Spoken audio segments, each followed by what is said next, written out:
What a way to start a stream.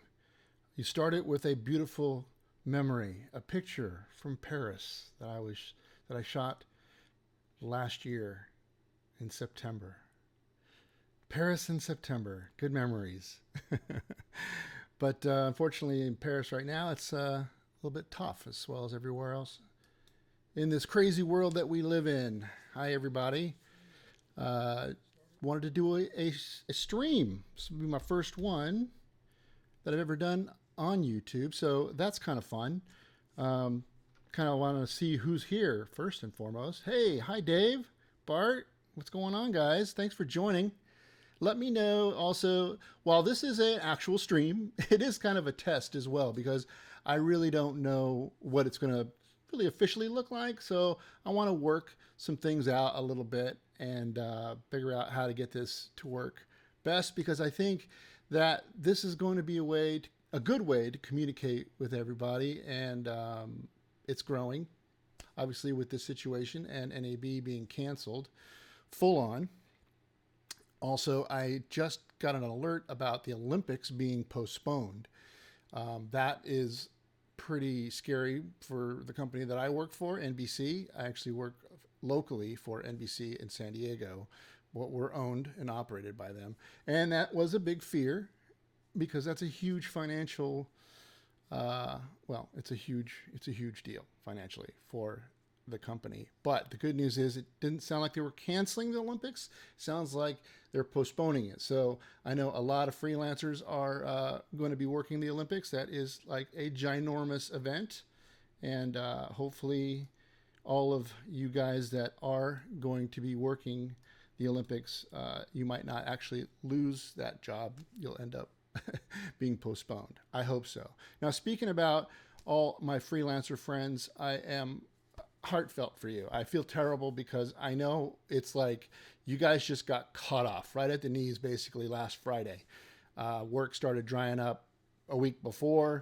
Some of you guys are probably in the starting 3 weeks, probably unemployed. That's rough. My heart goes out to you. I feel really bad. This is a global mess, and unfortunately, there's just not going to be anything we can do unless we have some kind of alternate income, which, it's something that we always talked about when, in life in general. Even if you have a full-time job, they always say you need to have more than one income stream. I have a little bit of that. Unfortunately, it's not enough. Like if I lost my day job, I would be screwed. I would literally be making very little money. So I feel for you guys. I know you have I know a lot of freelancers out there also have like a little nest egg for 30 to 60 days, knowing that things can dry up. So hopefully you guys have that and you're surviving okay. So I'm gonna go ahead and take a quick look at the chat, see what's going on. We got 7 of you guys here. So hey Jeff, thanks for joining. I appreciate it. Jeff Q and Bart, Dave Dugdale. What's going on, guys? So let me read some of your stuff here. Hey, Eric, I'm finally back. Bart says he's finally back on his live streams yesterday, so awesome. I hope they're going well. And hi, Bart. Hi, Dave. Cool. Stream is working. Audio is not stereo though. Okay. I'm using a non-stereo microphone, so I'm going to have to figure that one out. I don't know if I should be doing that during the stream, but that might be an OBS thing, so I have to figure that out. But thank you for that. I'll write that one down. And yeah, Dave, sorry. I don't know if I should be messing with the audio during the stream. If you think you want me to take that chance, I'd be more than happy to take that chance. But, it's all good. So anyway, hey, what's going on? The Taos are in town. Thanks, man. Thanks for joining. So I guess I kind of, again, brought up the fact that, we're all sort of in this mess together. I feel very fortunate that I do have a corporate type job. But at the same time, while I'm thankful to work for them, I'm also, nervous because back during the the banking crisis, the housing market crisis, a lot of people got laid off during that, in broadcast and just basically all over the place. So when companies don't make money, they make changes, and layoffs are always there. So it is in the back of my mind, but right now, as far as work goes, I'm just shifting over to being at home all the time. There's no more going into the station. The station is only for anchors and a few reporters. Everybody's trying to get, like you're seeing this also on all the major networks. They're setting up home studios and doing live shots from the living rooms and all that. And I think that's great. It's not perfect, but it shows responsibility, because we can't, as the media, tell everybody to stay home, and yet we're running around and not staying home. But at the same time, when I was a photojournalist, I remembered I was always going into the problem, never leaving. So there was some shooting going on or a traffic accident. Yeah, I was always going against traffic going in. So that's kind of part of the job, unfortunately. But yeah, we have to set examples, and I think we do the best that we can in local television as well. So let me see what else. You don't have to fool with the audio. Okay, Dave, cool. I will mess with that later, because that's important. That's a good point. That I need to fix that, because we want to do these more often. So. But anyway, yeah, so I've been working at home. I guess I can talk to you a little bit about how my workflow is, because I'm still developing it. I got sent home after my shift on Friday, then started figuring out how we're going to do news promos from home. By Monday, I had already done some revisions to the spot that I had edited and shot and edited in less than 2 hours. It was on the air on Friday, and they're like, "Get out of the building." So it was almost like the building was on fire, and they're like, "Get out." So I didn't have a chance to grab media. I didn't know what we were going to end up doing, and the station is just constantly changing. And I have to tip my hat to those guys in IT and corporate IT, how they have just been amazing. Getting us set up on different platforms and different ways to access our computers at work, because that was never an option before. So now it became an option, which is fantastic. So I guess I can give you a kind of a quick rundown on how that all works. I work on a Mac. I don't have a work computer issued to me by NBC Universal. So I had to get some type of remote access. Screen sharing was okay, but editing video is impossible with that delay. You can never ever get a perfect edit. So they came up with another way of using AWS. I was able to get into like triple layers of protection, right? So I have an app that gives me a code. Then through that goes through AWS, and then I log into my computer with two different types of login. And then I have access to my remote, right to my edit bay. And then I can get access to my shared drives, my media drives, and all that kind of stuff, which then made it easy, because I was able to transfer the footage to cloud, download it to my main computer at home, and edit promos. It is super ass slow, but it's doable. And I think that's kind of the point. We're in this situation where we have to make adjustments, and we have to roll with whatever gets thrown at us. So I'm going to start a brand new promo kind of starting Monday. And it's all going to be, not a refresh, but it's going to be completely from scratch. Matter of fact, I don't know if you saw on Twitter, but I actually, on Friday, I did I field produced talent on camera through Facebook, live. It was crazy, but it worked. I mean, not Facebook Live. It was just doing an iPhone thing. What do they call it? FaceTime.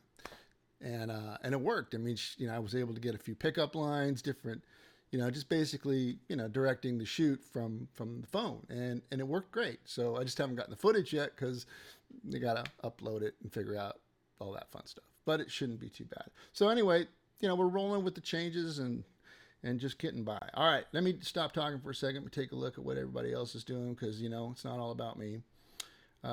Dave said, Eric, can we talk about NAB? Yeah, we can talk about NAB. Jeff says, last job ended 1 week ago yesterday. Nothing on the calendar at the moment before July. Well, that's actually good to hear, Jeff, that you were working all the way till Wednesday. I mean, I know some folks were really screwed. They lost work like 3 weeks before everybody was told to stay home.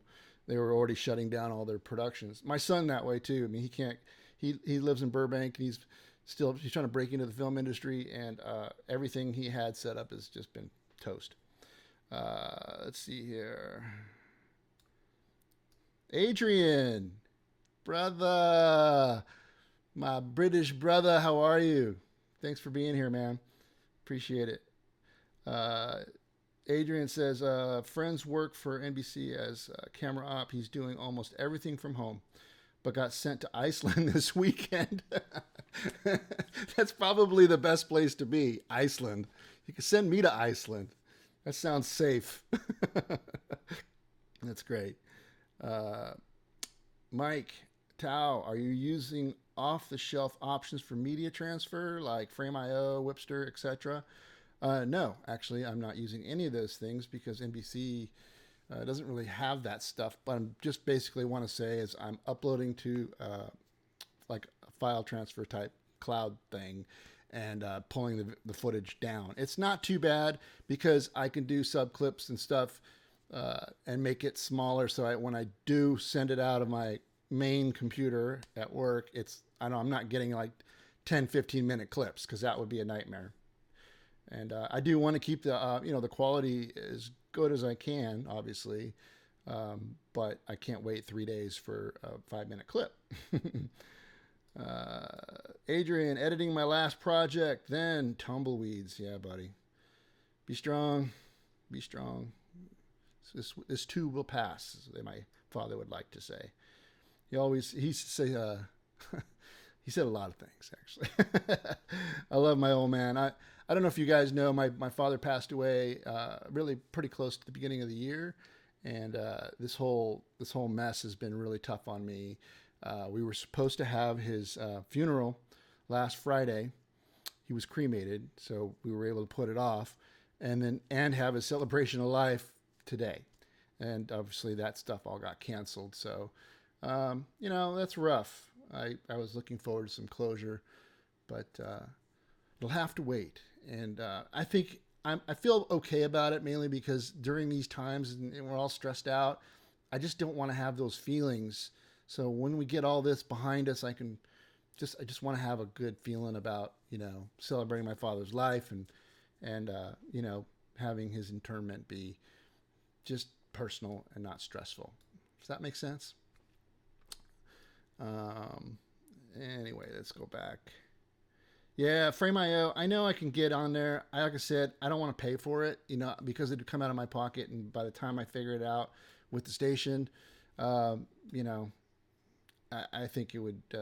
I'm doing okay. If things get a little bit crazy, then I'll make some changes. But as we can see right now, it feels like it should be okay. So let's see. Dave wanted to talk about NAB. Give me some thumbs up if you want to talk about NAB. And I also kind of wanted to let you know that, New Shooter is, we were planning some things, streaming some stuff. This is actually somewhat of a test for future things that we want to do.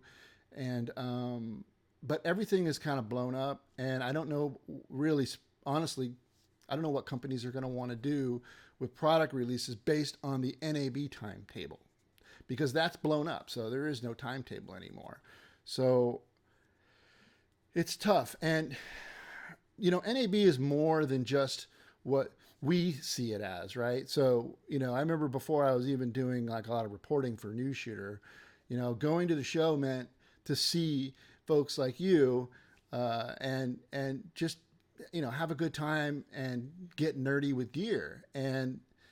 But for the companies that are showing their wares, this is a huge loss for them, because they're not gonna get feedback, touchy-feely feedback from you when you go visit their booth and take a look at that new camera, that new light, that new technology.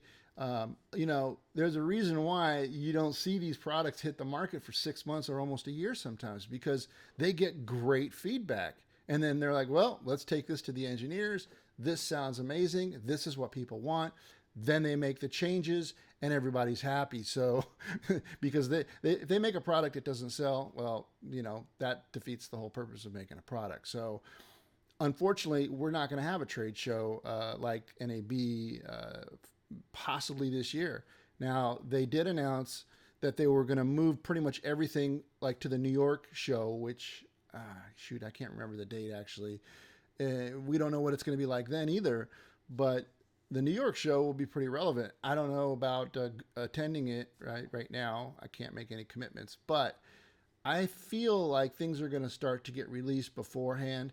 And, as usual, New Shooter is going to be covering new releases like we always do. And, it'll be good. But I think the real question is, maybe I want to ask you guys out there is, is really like gear kind of important to you right now? Because during these times, I'm not sure, I'm super nerdy. So I'm always interested in what's happening. It's kind of like my world.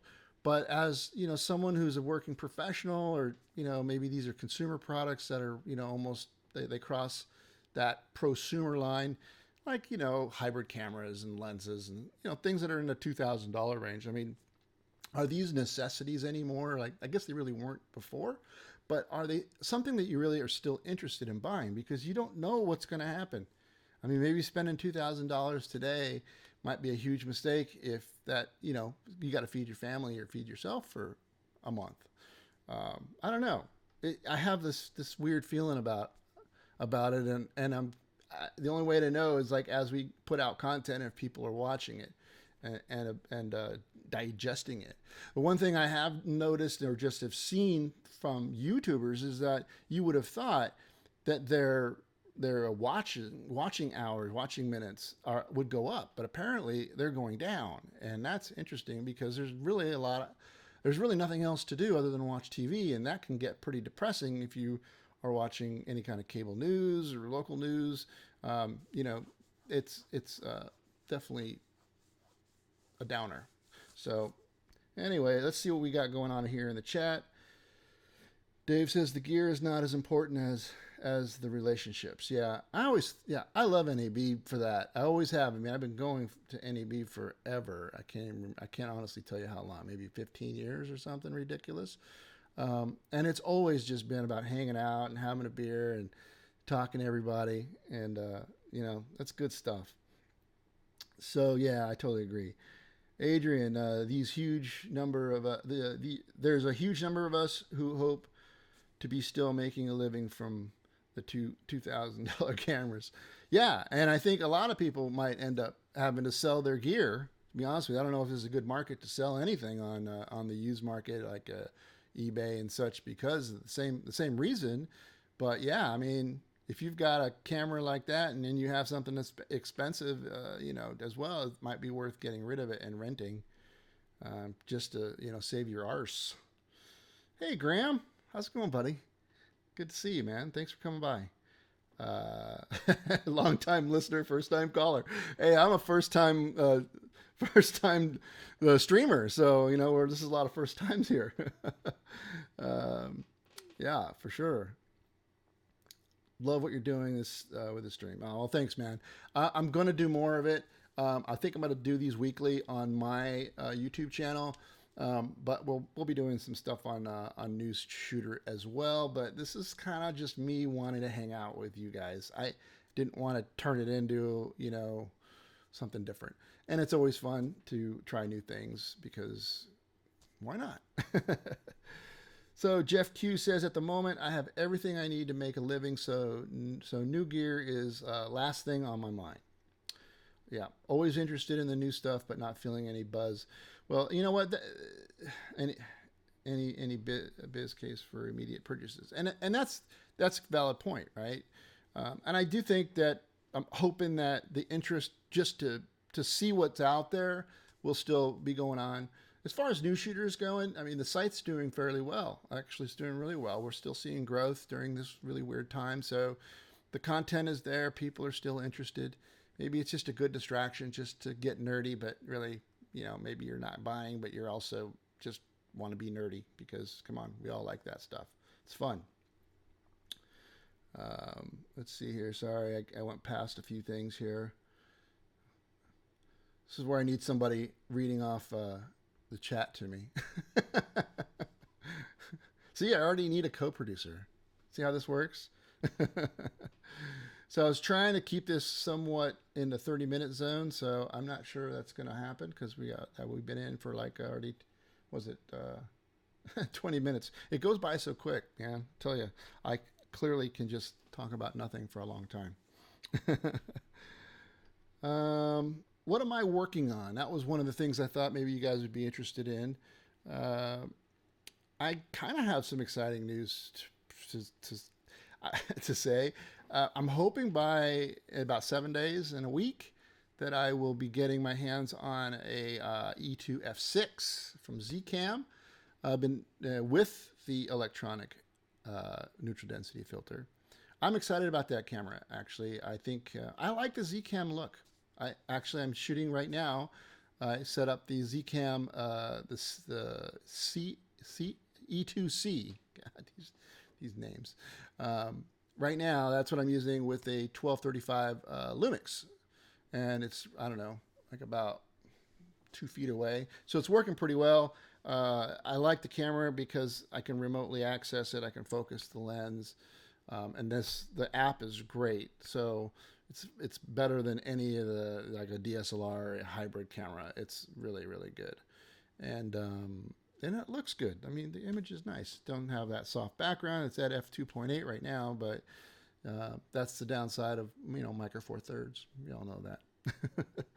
But yes, I am excited about the full frame camera. I think the 6K model is the one I wanted to play with. So I'm glad that I'm able to get my hands on. I was supposed to get my hands on it a month ago. I was supposed to get a C500 Mark II as well a month ago, and things are just not working out. It's a little frustrating. But I will say you should check out Matt's review of the Arri Alexa Mini LF. He did an amazing job on that. So if you have any interest in that camera whatsoever, check that review out. He really rocked it. It was awesome. He does such a great job. His reviews are getting more and more intense and longer every time he does a new one. Bart Johnson Productions, loving my E2 F6, waiting for my END. Ah, man, Bart, you got one. That's awesome. I did notice that on B&H they are now available. So they're actually shipping those now, which is great. But I was talking to Kin Son at Zcam. He said that they are just trying to crank out as many cameras as possible. It's been rough, obviously, but they're getting their act together over there. Like, things are starting to cool down, or just, production's people getting back to work. That is awesome. So there is hope that this thing hopefully will move forward and we can get back to something normal. Graham says, my biggest thing with any brands beyond Sony, Red, Arri, and Canon is I have a heck of a time getting a kit, fee, or rental for them, even Panasonic. But they'd be my concern with Zcam. Thoughts? Yeah, I think that if you have clients that are specific with cameras, a Zcam is probably a tough sell because they'll be like, what's a Zcam? So yeah, if people want Sony and Canon or Arri, then and those your clients, you're better off to rent. Like I wouldn't even, you can't own all these cameras. That would put you. I mean, you can't own. I personally think it would be difficult to own a C500, an Arri Alexa, a Vericam LT, just because your clients all want different cameras. So yeah, that would be a nightmare. But as for a owner operator, I mean, I think it's a great camera. It shoots ProRes already. You don't have to deal with those crappy codecs that a lot of cameras have that are just a pain, or end up doing proxies or transcoding it anyway, which you got to make a decision whether you want to get rid of the originals because storage. Oh, it's like, so yeah, you got to make a decision. But I think for an owner operator, it makes about as much sense as a C200, to me. It's just a great camera. It doesn't have some of the frame rates, but it just has a nice looking image, and the full frame. I'm really curious about rolling shutter. Bart, you and I maybe should go offline and give it a little talk. You could talk to me about what you've noticed and what to look for, because that's helpful. Got to listen to people. I'm not all alone on this stuff. Bart says the 6K ProRes on the E2 F6 is very nice. Yeah. Oh, you're making me excited. Eric Addison is in the house. Woo! What's up, buddy? Good to see you, man. I hope you're doing okay. I know it's tough out there. Eric's another owner-operator, kind of owns his own production company. And, we're all, you guys are, and Mike Tao as well. You guys are all working hard trying to get that next gig, right? It'll get better. Nice. Jeff says his Vericam is paid off. His LT is paid off. That's fantastic. Rent it out. Get it on ShareGrid or something. Make some money. I'm just going through some of the chat here, just so I don't feel like I left anybody out. Hey, you know what? I'm happy. I got 12 people watching this. That's not bad for my first round, right? I mean, I could be talking to myself for 30 minutes. Anyway, I don't really have a whole lot more to say. Oh, I guess I could tell you one more thing.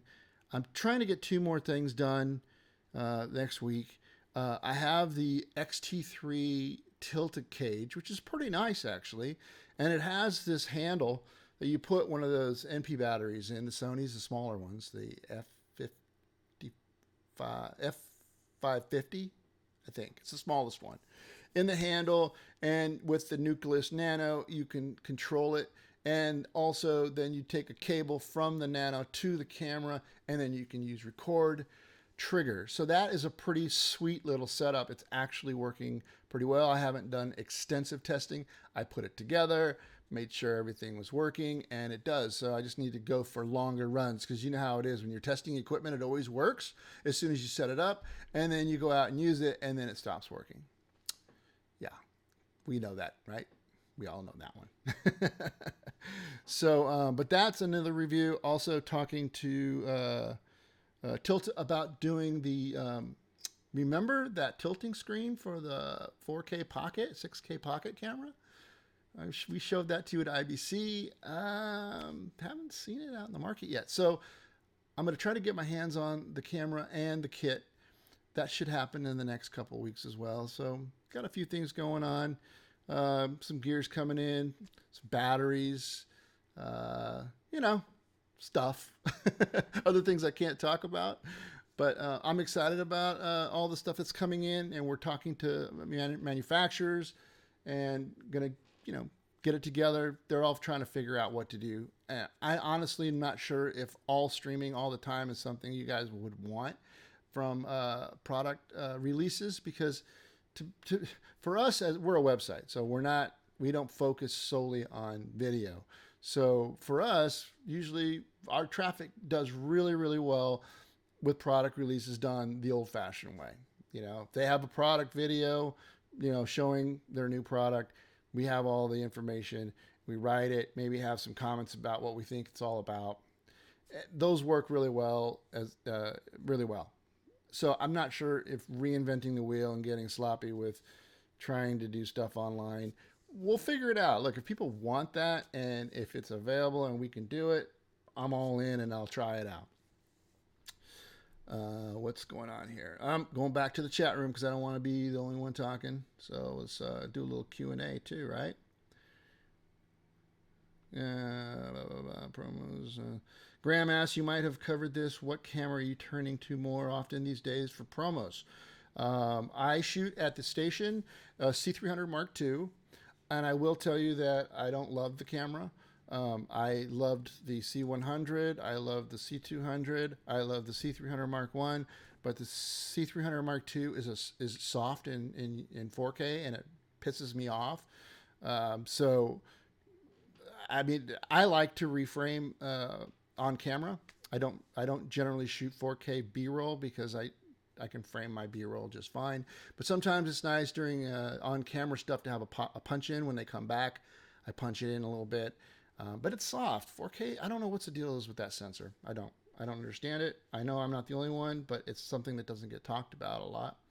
C500 Mark II seems to be pretty solid and doesn't have those problems. We also just got the EOS R for a secondary kind of gimbal cam, which I'm glad because we didn't have a mirrorless camera. So that's going to be very beneficial. And then, of course, I bring my toys to work when I have, shots that I need or quick stuff. I'll bring my X-T3 or the Z-Cam. So I'm pretty flexible. I'm somewhat camera agnostic. I'll just use whatever. Hell, I'll use my iPhone if I have to. So I'll make it look good. Fix it in post. Right? That's what we do. Oh, man, that's funny. Okay, what's up, Bart? Let me see here. If you haven't grabbed one yet, check out the Portkeys BM5 monitor. I have one. I did a review on it, and I love it. It's actually, I think it's a great monitor. And I use it all the time with my Zcam because of the integration with the control, and it's fantastic. So Zcam shooters, always just check out the BM5 because that's a great start, and it's inexpensive.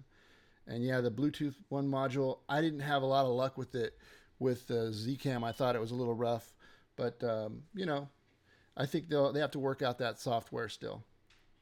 Who makes the gear buying decisions at the channel? That's from Ali.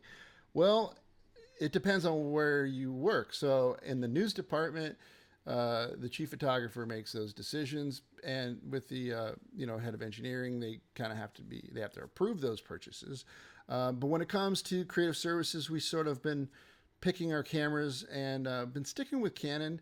We looked at a Vericam LT, but it was really expensive, and they didn't want to go there. So that's why we've been kind of sticking with the Canon, the C300 Mark II. When we got it, it was already heavily discounted. I think it was under 10,000 at that point.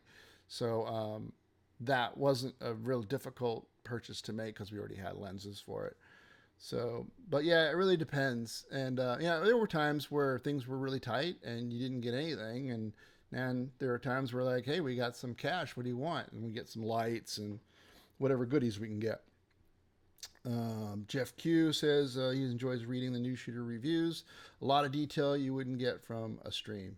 Yeah, I kind of agree. I think that's just a good way to go still. And we're going to continue doing the articles and working with manufacturers to get, some depth, we can do an interview and get depth and write it out.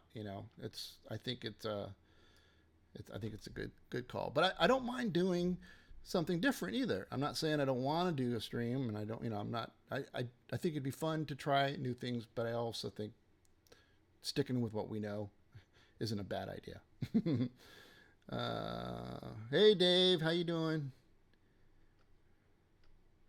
Yeah, let's see who else. What do we got here? Dead air, no good. Looking back here, Mike Tao loves his Ursa Mini Pro, but I work with clients that just want a pretty picture and don't care what cam it comes in. It comes from. Isn't that the best? Like to be able to have that kind of clients that aren't being specific about cameras, because I kind of think once you get to that point where clients start asking for specific gear, I think those clients might become a little bit more problematic.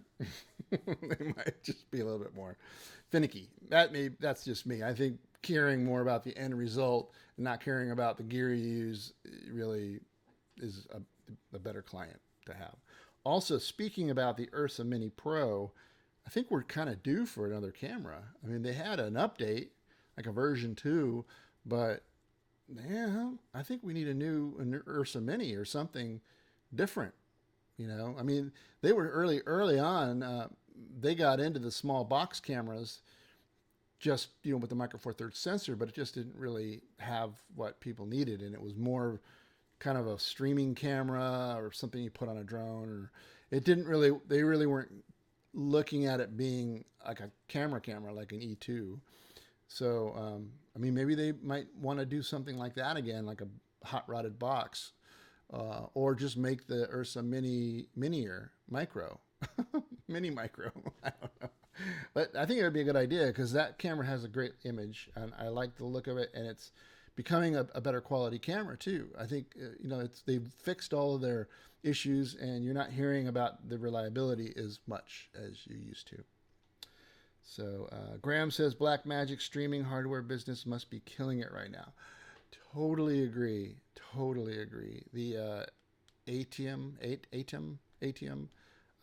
controller, that's something actually I keep wanting to pull the trigger on. I'm trying to figure out how to justify that. But I mean, if we start doing more streaming, more lives, that becomes a super handy tool. And plus this is easy. Like me coming, using OBS with my camera, streaming to YouTube I learned how to do that this morning, and now I'm doing a live. So that's pretty crazy.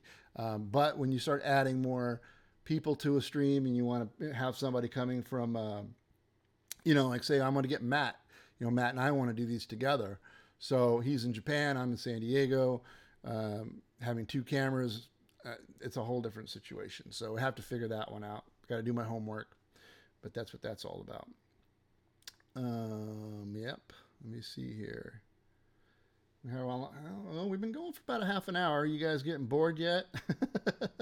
Gary Huff, what's up, my man? How's Austin, Texas? How is Austin treating you?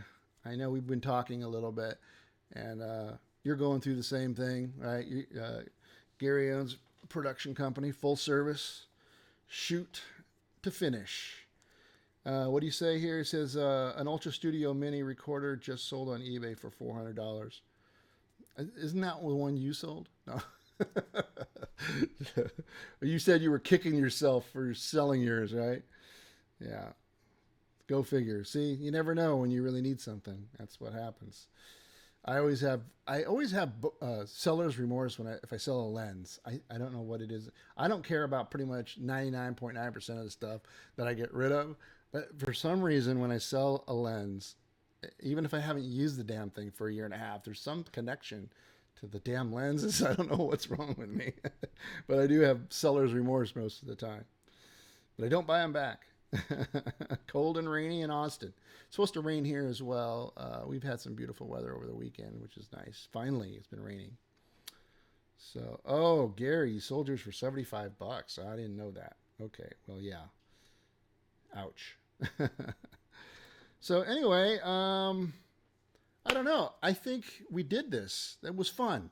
Let me know what the quality of the stream. Did it stay solid? Audio stayed on? Not too badly pixelating, I guess you could say. And in the comments in the chat would be helpful. Also, is there any Q&A? We can just kind of close this thing off. If anybody has any questions about stuff, anything really. I mean, I'd be more than happy to engage. Let's see here. You're welcome, Mike. Thank you for coming. It's always great to connect, whether it be on the web, on Facebook, which you and your wife just crack me up, man. You guys are like, you could start a comedy show, actually. You probably should, because you're hilarious. I love it. Awesome. Thank you, Jeff. That's good to hear. He said it's solid all the way through. And what we went through about 38 minutes. So that's pretty good to have a solid stream for 38. I got a pretty good internet connection. It's not like incredible or anything, but it's good to know. You're welcome, Adrian. It's always good to hear from you. Glad I was able to do this, and we'll do some more. I'm going to start planning them out. I'm going to get Matt in here, and then we'll probably move this in a more professional way over on New Shooter pretty soon. But right now, I'm just kind of playing with this idea right now. So let me know if you think that this is something you'd want to do on a weekly basis. I'm totally down with it because Sundays are generally pretty mellow for me. And this was very easy to do. I don't really even have to set it up, so it's pretty cool. Just a light, a camera, OBS. And maybe we can even get some like guests on here too. I'd love to do that. I want to experiment with that before I roll this all out on News Shooter. So you got to start small. You want to see a train wreck on the big show. Maybe you do. That's always fun. Graham saying odds of IBC happening. Oh man, September. So what? We have that's a few months away. I'm not sure. We'll have to see. This thing is like an hour to hour, day by day, Graham, right? So Europe been hit pretty hard with Italy and shoot, man, I don't know. I hope it does happen. I love that show so much. I love it, and then I like to spend some time in Europe afterwards. So if that doesn't happen, my heart will be broken. Actually, I mean, I can miss NAB because it's Vegas. I miss a different crowd. People from that go to IBC. So it's like it's great to see my friends from Europe, but that can't come to the United States. And then my friends in the United States will all be in NAB and they don't go to IBC. So it's like I miss seeing all you guys from the States. And I sure would hate to miss seeing everybody in Europe. That would be a bummer. But we do what we got to do. I mean, we just don't know. I hope if things aren't happening by September, that means that there's still going to be like a serious employment labor issue still. And that I just don't know if we can, the whole country, the world can afford to be off work for 4 months. I mean, that's just, I can't even, it's going to be like Mad Max by then. So, yeah, Adrian says the new normal, none of us have got anywhere much to go. Yeah, I hear you. And that's, I don't like this new normal, man. I want to go back to the other normal, the little more bizarre, crazy one. Matt did a good article about freelancing, and he knows. That's what he does. He definitely knows that game. All right. Well, I think that about wraps it up. Everybody, thank you so much for sort of being my test patients on this YouTube stream. And I'll do another one. I might do some random ones during the week, try some new things. So I'll definitely try to give more heads up because I really appreciate your help. And I hope the best for all of you and through this tough time. I really do. And take care of your family, call your parents, and don't touch your face. I just can't wait to touch my face. All right, everybody, have a wonderful weekend if you still are in the Sunday time zone. Take care, and we'll talk to you really soon.